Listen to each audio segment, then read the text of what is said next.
Assalamualaikum warahmatullahi wabarakatuh. Izin memperkenalkan diri, saya Shalin Shani Fatika dengan NPM 2213052030 dari Bimbingan dan Konseling kelas A angkatan 2022. Di sini saya akan memaparkan terkait rencana pelaksanaan layanan bimbingan kelompok BK Spiritual dengan judul layanan optimalisasi konsentrasi, memori, dan pola pikir melalui pendekatan Islami. Di sini saya menggunakan bidang layanan-layanan dasar dengan jenis bimbingan yaitu bimbingan belajar dengan menggunakan strategi bimbingan kelompok. Untuk kompetensi dasar, di sini peserta didik mampu mengelola daya ingat dan konsentrasi melalui penerapan nilai-nilai Islami serta mengembangkan cara berpikir yang kritis dan logis. Untuk tujuan layanan ini adalah peserta didik mampu memahami pentingnya konsentrasi dan memori dalam belajar berdasarkan ajaran Islam. Selanjutnya, saya menggunakan metode Islami untuk meningkatkan konsentrasi dan daya ingat, lalu mengembangkan cara berpikir kritis dan logis. Untuk indikator yang pertama ada peserta didik memahami konsep konsentrasi dan memori dalam Islam. Selanjutnya ada peserta didik dapat menerapkan teknik Islami seperti zikir dan tafakur untuk meningkatkan fokus. Lalu ada peserta didik mampu menyusun pola pikir yang kritis dan logis dalam memecahkan masalah dalam kehidupan sehari-hari. Untuk materinya, saya menggunakan 3 materi. Yang pertama adalah pentingnya memori dan konsentrasi dalam Islam. Selanjutnya ada teknik Islami untuk meningkatkan konsentrasi, yakni zikir, sholat yang khusyuk, dan tafakur. Lalu yang terakhir mengenai pola pikir Islami yang kritis dan logis. Untuk sumber-sumber dari materi di atas saya mengambil dari bukunya Pak Didit Haryadi tentang peran penting filsafat ilmu bagi pengembangan kurikulum pendidikan Islam. Selanjutnya juga dari Pak Suhendri tentang meditasi dalam Islam, analisis ayat-ayat tafakur dalam tafsir Al-Azhar dan tafsir Ibnu Katsir. Untuk metode atau teknik yang akan saya gunakan, yang pertama saya akan menggunakan sosiodrama, di mana di sini kita akan mengilustrasikan situasi yang membutuhkan fokus dan konsentrasi dalam kehidupan sehari-hari. Juga akan ada diskusi kelompok untuk menggali pengalaman peserta didik dalam mengelola konsentrasi dan memori. Dan yang terakhir menggunakan psikoterapi Islami, di mana menerapkan zikir dan tafakur untuk melatih ketenangan pikiran dan fokus. Untuk alat-alat yang akan digunakan itu ada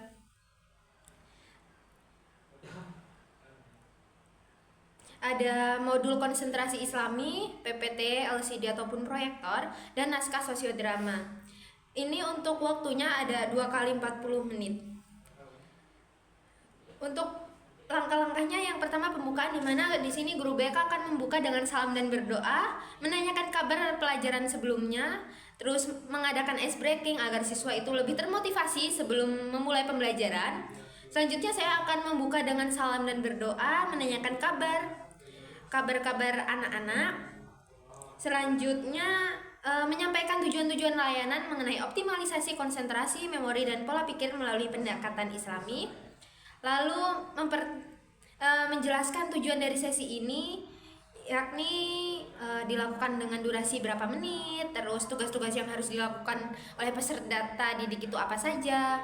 Lalu yang terakhir saya akan mengemukakan tentang tujuan ini, yakni membantu siswa untuk memahami pentingnya memori dan konsentrasi dalam proses belajar sebagai langkah awal untuk meningkatkan prestasi mereka. Keterampilan ini juga dilatih melalui berbagai teknik seperti penguatan daya ingat, peningkatan konsentrasi, dan pengembangan cara berpikir yang logis. Selain itu juga membiasakan siswa dengan metode belajar yang efektif seperti memanajemen waktu, pencatatan yang baik, dan hal-hal tersebut tuh bakal membantu mereka agar lebih fokus dan produktif dalam mencapai tujuan-tujuan akademik. Selanjutnya terkait penjelasan langkah-langkah, di sini peserta didik, khusus untuk peserta didik itu nanti saya akan memberikan langkah-langkah kegiatan, tugas, dan tanggung jawab kepada peserta didik. Membuat kontrak layanan, misalnya hari ini kita akan melakukan kegiatan selama kurang lebih 40 menit anak-anak, maka akan kita sepakati dalam hal itu tidak ada keributan ataupun kegaduhan yang lain. Selanjutnya saya akan menjelaskan mengenai kegiatan hari ini, di mana pertemuan pertama ada materi pengantar tentang memori dan konsentrasi dalam Islam. Lalu ada diskusi kelompok untuk menggali pengalaman siswa, serta pengenalan teknik zikir dan tafakur sebagai latihan fokus. Nah, pada pertemuan kedua nanti saya akan mempraktikkan zikir dan tafakur itu untuk meningkatkan konsentrasi mereka, bermain sosiodrama terkait situasi yang memerlukan fokus yang tinggi, serta refleksi kelompok mengenai pengalaman selama kegiatan. Dalam teknik pembentukan, di mana di sini pembentukan kelompok ini akan dipandu oleh saya sendiri, berdasarkan dari hasil need assessment kelas. Yang selanjutnya ada konsolidasi, di mana saya akan memberitahu mengenai aturan dalam kegiatan atau time limit, mengangkat tangan sebelum berpendapat, dan menyimak materi dengan baik. Selanjutnya di tahap transisi ada storming, di mana saya akan menanyakan kesiapan kepada peserta didik. Lalu norming, siswa akan melaksanakan kegiatan sesuai dengan petunjuk yang diberikan oleh saya, dan siswa telah siap untuk melaksanakan kegiatan. Selanjutnya ada tahap kerja. Yang pertama ada eksperimentasi, di mana setiap peserta didik memilih situasi yang menggambarkan pentingnya konsentrasi dalam kehidupan sehari-hari, misalnya saat belajar ataupun beribadah. Ada setiap kelompok merencanakan dan melaksanakan sosiodrama yang menggambarkan strategi Islami seperti zikir atau tafakur untuk meningkatkan konsentrasi dan memori. Lalu peserta didik memperhatikan materi dari guru BK terkait pentingnya memori dan konsentrasi dalam Islam, serta cara berpikir kritis dan logis untuk mengamati masalah dalam kehidupan sehari-hari. Yang kedua ada tahap identifikasi, di mana kami akan bertanya kepada peserta didik terkait apa yang telah mereka lakukan untuk meningkatkan konsentrasi dan memori dalam kegiatan sehari-harinya. Lalu terkait perasaan mereka saat menggunakan teknik Islami seperti zikir ataupun tafakur dalam menjaga fokus, dan cara untuk menggambarkan nilai-nilai Islami untuk meningkatkan konsentrasi. Selanjutnya ada tahap analisis, di mana saya juga akan menanyakan ke mereka terkait perasaan setelah menerapkan teknik-teknik ini. Lalu apakah mereka lebih fokus dan terarah setelah kegiatan ini? Terus mengapa sih penting untuk saling mendukung dalam menerapkan strategi Islami di kehidupan sehari-hari, dan dampak dari praktik konsentrasi dan pola pikir Islami terhadap produktivitas mereka. Yang terakhir ada generalisasi, di mana aku akan menanyakan terkait langkah konkret yang akan diambil mereka untuk menerapkan teknik Islami dalam meningkatkan konsentrasi, memori, dan pola pikir dalam kehidupan sehari-hari. Selanjutnya ada tahap terminasi, di mana dalam refleksi umum saya akan mengajak peserta didik untuk merefleksi proses bimbingan yang telah dilaksanakan.